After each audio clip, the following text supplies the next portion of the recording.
бачыць, слухаць і ўнікаць. Убіраць подыхі зямлі чачэрскай, колькі загадак і таямніц захоўвае яна, але ж адкрываецца не кожнаму.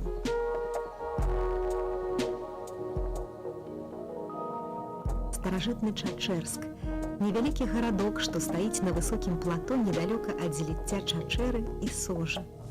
Адкуль назва твая?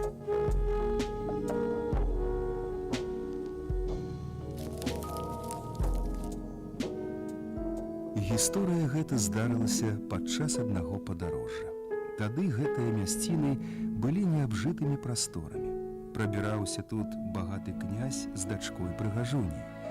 Маці яе памерла рана. Бацьку прыйшлося з маленства браць яе з сабою паходы. Спыніліся яны адпачыць ля ракі. Захапілі іх сваёй прыгажосцю дзівосныя прасторы. Глядзі, дачушка, якая рачулка.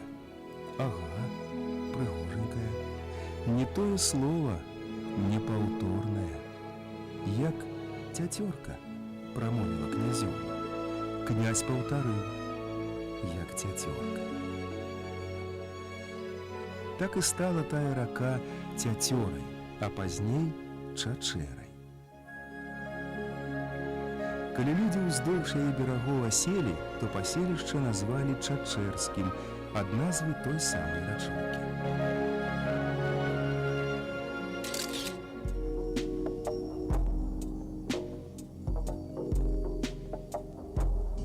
Нашы продкі. Вытокі іх гісторыі схаваныя ў глыбіні стагоддзяў. І толькі прадметы далёкай мінуўшчыны, археалагічныя знаходкі могуць расказаць пра асобныя моманты іх жыцця.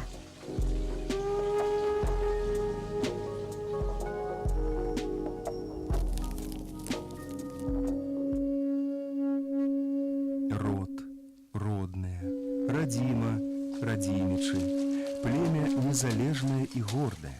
Іх рассяленне тут было не зусім мірным, аб чым сведчаць прыказкі на чачэршчыне. Радзімец цябе бяры, каб цябе радзімец узяў.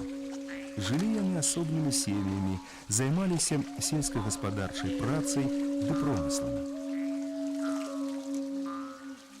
Прадстаўнікі іншых плямёнаў лічылі радзімічаў дзікунамі, якія жывуць у лесе, як звяры. Не даспадобы многім быў вольны нораў гэтага ляснога племені, якое не цярпела чужой улады і не жадала прымаць новую веру. Але ж за зямлю сваю родную людзі гэтыя пастаяць маглі. За справа спакойна любіць і працаваць, нараджаць ды і гадаваць дзяцей, пераўтвараць сваё жыццё. Але ж самае галоўнае, радзімічы ніколі не вялі захопніцкіх войнаў. Яны ўмела ваявалі і вучылі гэтай справе сваіх дзяцей, толькі каб абараняць сябе, сваё племя, свае землі.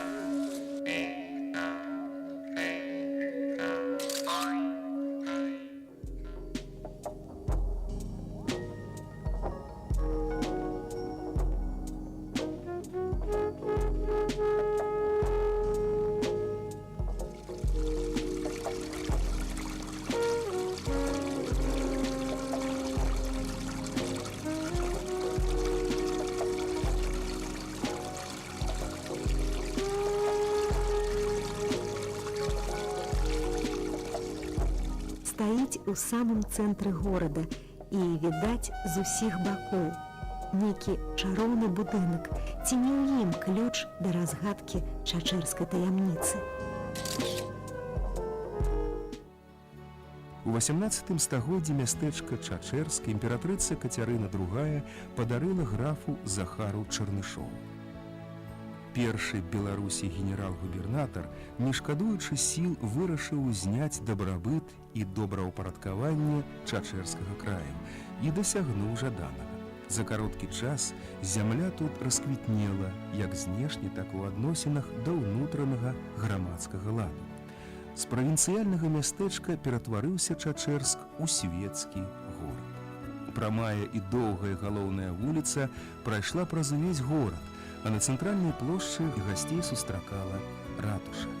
Невялікі цягельны будынак, двухпавярховы, квадратны, з ярка выяўленай цэнтральнай часткай, што сіметрычна ўзвышаецца над асноўнай.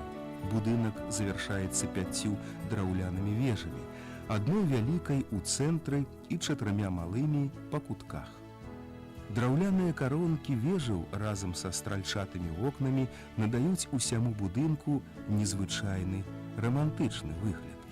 Калі ж падняцца па вінтавых драўляных прыступках на самы верх ратушы, можна ўбачыць увесь горад.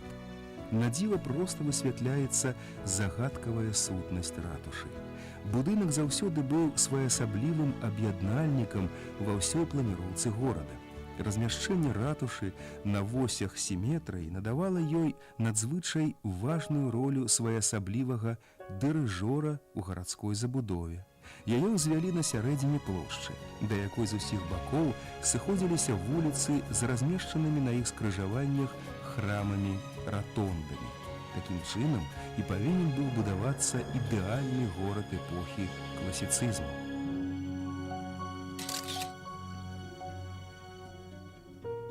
Але ж не толькі архітэктурныя навінкі з'явіліся ў горадзе з прыходам у Беларусь Захара Чарнышова.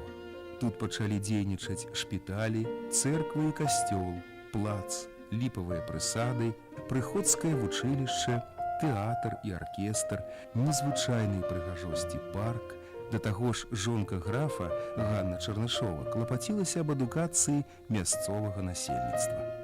Графіня заснавала ў Чачэрску пансіён для высакародных дзяўчат ды пачатковую школу для сялянскіх дзяцей. Чачэрск стаў сапраўднай жамчужынай уладанняў Чарнышовых. Горад знаходзіўся на вялікай паштовай дарозе з Кіева ў Пецярбург. Вось чаму мястэчка наведвалі найвышэйшыя асобы: імператрыца Кацярына II, імператары Александр II і Мікалай I, генерал-фельдмаршал Румянцаў-Задунайскі. Тут спыняўся і Александр Пушкін.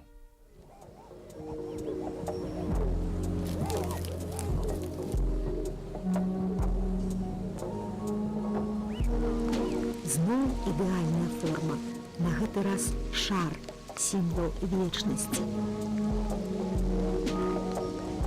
Гэта Спаса-Преабражэнская царква ў Чачэрску, рэдкі для Беларусі тып храма-ратонды з вялікай круглай залай. Нават здалёку яго немагчыма не ўбачыць, а калі глядзіш зблізку, немагчыма не зайсці.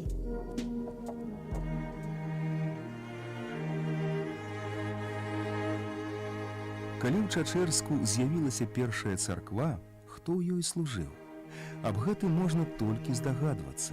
Але ж з прыходам у чачэрскае стараства графа Чарнышова пытанне будаўніцтва праваслаўных храмаў стала злабадзённым.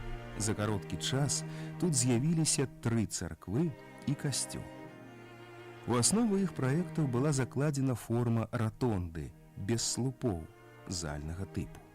На асвячэнні царквы нараджэння Багародзіцы у Чачэрску прысутнічала Кацярына II. Асвячаў царкву яе духаўнік Бажана.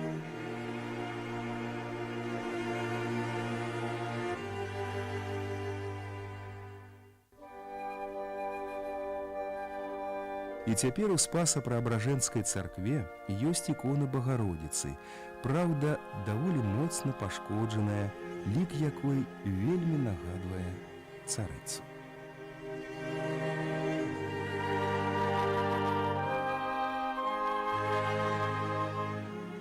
Спаса-Преабражэнская царква – мураваны двух'ярусны храм-ратонда.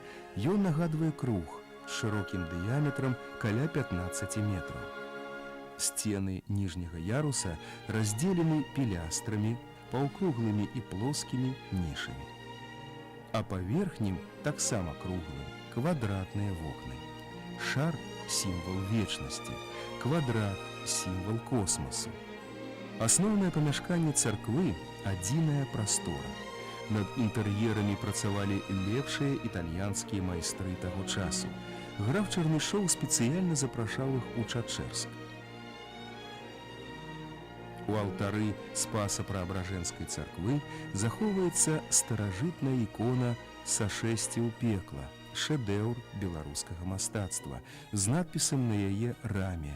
Сей образ аферавал Ян Санкович до храма Воскресения Христова в Чечерску на честь и хвалу Господу Богу року 1678.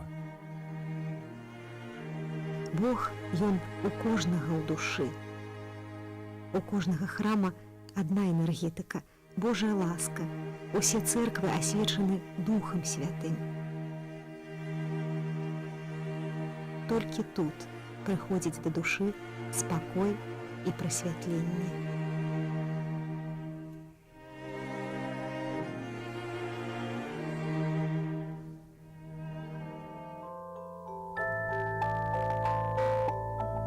Жыццё ў кожнага сваё. Нехта ўвесь час жыве там, дзе нарадзіўся, і іншым прыходзіцца пакідаць родныя мясціны. Але ж памяць беражліва захоўвае успаміны аб бацькаўшчыне. Яе, як маці родную, нельга ні забыць, ні адмовіцца ад яе, і не растлумачыць словамі, чаму так шчыміць у грудях, калі чуеш птушыны спеў. Шапаценне лісці на дрэвах, шэпт рачных хваляў. Гэта тое, да чаго хочацца вяртацца зноў і зноў. Шукайце сярод здаўна вядомых куткоў непазнанае. Не бойцеся стаць першаадкрывальнікам новых цудаў. Гэта ні з чым не параўнальнае задавальненне убачыць тое, што схавана ад вачэй іншых, тое, што ніхто да цябе не бачыў. Колькі яшчэ нязведанага ўтойваюць мястэчкі роднай зямлі беларускай. Што чакае мяне зноў у вандраванні? Непаўторная чароўнасць ці новая тайна, новыя гісторыі і разам з імі адкрыццё. Адкрыццё даўно вядомага, такога знаёмага ў крыві і падсвядомасці дрымотнага пачуцця, ведаў, нават пазнання.